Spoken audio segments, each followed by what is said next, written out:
Education is, I think everybody would agree, very important for economic growth, particularly in a context in which new skills always need to be developed. So there, of course, in Europe, there's not a gender gap in the sense that women are less educated than men. In fact, in some areas, there are more women with degrees from universities than men.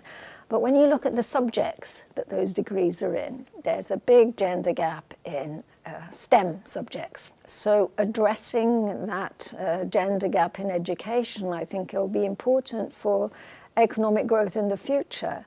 If we're going to have enough skilled people in those areas. So as well as trying to close the gender gap in education, in science, technology and engineering, we also got to address that occupational segregation in the labour market. And there's a lot of evidence to show that women with degrees in science, technology and engineering, they go into the labour market, but they don't stay in those occupations that make use of their degrees, because the environment is not very family friendly. It's sometimes still old style gender discrimination in promotions, the idea that these aren't occupations that women should be doing.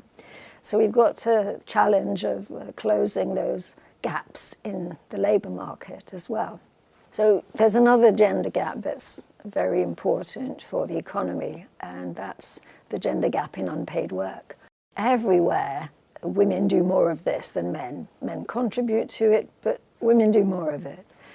And that means that, for instance, there's a motherhood penalty in the labour market. When women become mothers, women with children find that either they're out of the labour market for some time or they get less promotions, and 15 years later, they've lost a lot of earnings.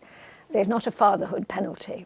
If anything, there's a fatherhood bonus, and there's some evidence that men tend to do better in the labour market once they are fathers. They're responsible men now, and they can safely be promoted to a more senior level. Now, that means that we're losing a lot of the skills that we've invested in through the education system. We're losing them to the economy if women are taking a lot of time out of the labour market when they have children. And we need to address that. But I think we need to address it by changing the way that men live their lives as well as the way that women live their lives.